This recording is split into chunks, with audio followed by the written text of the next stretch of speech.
Hey guys, welcome back. This is just a little short of all the wiring we got done and the electrical situated on the Bobcat 7753 project. This is where we got to.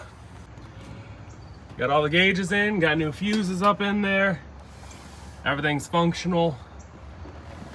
With the exception of this sensor, I gotta get a new end for. But the full video will be out this week. Just gotta edit it and change one sensor out back. But we are functional.